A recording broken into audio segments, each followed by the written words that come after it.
Gyan Vani ಕುಡುಗಟ್ಟೆ YouTube ಚಾನಲ್ಗೆ ತಮ್ಮೆಲ್ಲರನ್ನು ಭಕ್ತಿಪೂರ್ವಕವಾಗಿ ಸ್ವಾಗತಿಸುತ್ತಾ ಹಾಬಪ್ಪ Satish Kumar GH ಕುಡುಗಟ್ಟೆ ಮಾಡುವ ನಮಸ್ಕಾರಗಳು. ಮಹಾರಾಷ್ಟ್ರದಲ್ಲಿ ಅವತರಿಸಿ ಭಕ್ತಿಯ ಪ್ರಚಾರದ ಜೊತೆಗೆ ಭಾಗವತ ಪ್ರಚಾರವನ್ನು ಕೈಗೊಂಡು ಪಂಡರಿ ವಾರ್ಕರಿ ಸಂಪ್ರದಾಯವನ್ನು ವಿಶ್ವದಾದ್ಯಂತ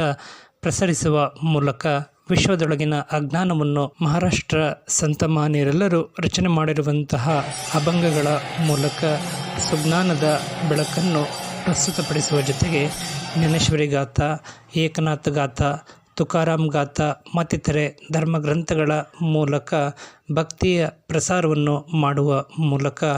ಮಹಾರಾಷ್ಟ್ರ ಸೇರಿದಂತೆ ಭಾರತ ದೇಶಾದ್ಯಂತ ಮಾತ್ರವಲ್ಲದೆ ವಿದೇಶಗಳಲ್ಲೂ ಕೂಡ ಪಂಡರಿ ವಾರ್ಕರಿ ಸಂಪ್ರದಾಯವನ್ನು ಶ್ರದ್ಧಾಭಕ್ತಿಯಿಂದ ಮುನ್ನಡೆಸಿಕೊಂಡು ಸಾಗುವಂತಹ ಕೊಡುಗೆಯನ್ನು ನೀಡಿರುವಂತಹ ಶ್ರೀ ಸಂತ ಜಗದ್ಗುರು ತುಕಾರಾಮ್ ಮಹಾರಾಜರು, ಶ್ರೀ ಜ್ಞಾನೇಶ್ವರ ಮಹಾರಾಜರು, ಶ್ರೀ ನಾಮದೇವ್ ಮಹಾರಾಜರ ಆದಿಯಾಗಿ ಮಹಾರಾಷ್ಟ್ರದಲ್ಲಿ ಅವತರಿಸಿರುವಂತಹ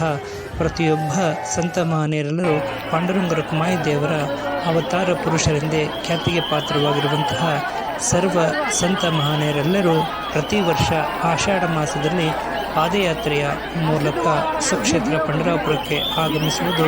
ಆಷಾಢ ಏಕಾದಶಿಯ ವೈಶಿಷ್ಟ್ಯವಾಗಿದೆ. ಆ ನಿಮಿತ್ತವಾಗಿ ಪಂಡರಿ ವಾರ್ಕರಿ ಸಂಪ್ರದಾಯ ಸಂಸ್ಥಾಪನೆಗೊಂಡಂತಹ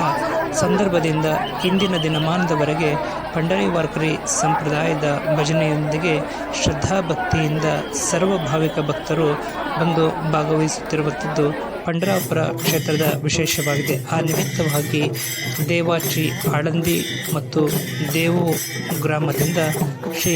ಕೈವಲ್ಯ ಚಕ್ರವರ್ತಿ ಜ್ಞಾನೇಶ್ವರ ಮಹಾರಾಜರು, ಶ್ರೀ ಜಗದ್ಗುರು ತುಕಾರಾಮ್ ಮಹಾರಾಜರ ಆದಿಯಾಗಿ ನಿವೃತ್ತಿನಾಥರು, ಸೋಪಾನಕಾಕ, ಮುಕ್ತಾಬಾಯಿ, ನಾಮದೇವ್ ಮಹಾರಾಜ್, ನರಹರಿ ಸೋನಾರ, ಗೋರಕುಂಬಾರ, ಜನಾಬಾಯಿ, ಸೇನಾ ಮಹಾರಾಜ್ ಹೀಗೆ ಮಹಾರಾಷ್ಟ್ರದಲ್ಲಿ ಅವತರಿಸಿರುವಂತಹ ಸರ್ವ ಸಂತರ ಪಾದುಕೆಯ ಪಾಲಕಿಯ ಪಾದಯಾತ್ರೆ ಈಗಾಗಲೇ ಶುಭಾರಂಭಗೊಂಡು ಸುಕ್ಷೇತ್ರ ಪಂಡರಾಪುರದತ್ತ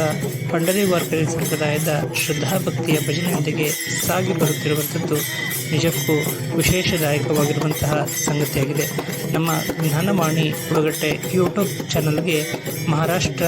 ಶ್ರೀ ಮಾವಲಿ ಜ್ಞಾನೇಶ್ವರ ಮಹಾರಾಜರು, ಶ್ರೀ ಜಗದ್ಗುರು ತುಕಾರಾಮ್ ಮಹಾರಾಜರು ಹಾಗೂ ವಿವಿಧ ಸಂಘಟನೆಗಳ ಸಮಿತಿಯವರು ಪ್ರಸ್ತುತಪಡಿಸಿರುವಂತಹ ದೃಶ್ಯಾವಳಿಗಳು ಹಾಗೂ ಚಿತ್ರಪಟಗಳು ಲಭ್ಯವಾಗಿದ್ದು ಅವೆಲ್ಲವುಗಳ ಸಂಗ್ರಹದಿಂದ ಈ ಸಂದೇಶವನ್ನು ಪ್ರಸಾರ ಮಾಡಲಾಗಿದ್ದು ತಮಗೆಲ್ಲರಿಗೂ ಇಷ್ಟವಾಗಿದ್ದಲ್ಲಿ ತಾವೆಲ್ಲರೂ ಸಬ್ಸ್ಕ್ರೈಬರ್ ಆಗುವ ಜೊತೆಗೆ ತಮ್ಮವರಿಗೂ ಈ ಸಂದೇಶವನ್ನು ವಿನಿಮಯ ಮಾಡುವ ಜೊತೆಗೆ ಲೈಕ್ಗಳನ್ನು ನೀಡಿ ಹಾಗೆಯೇ ಕಾಮೆಂಟ್ನಲ್ಲಿ ತಮ್ಮ ಅಭಿಪ್ರಾಯವನ್ನು ವ್ಯಕ್ತಪಡಿಸಬೇಕಾಗಿ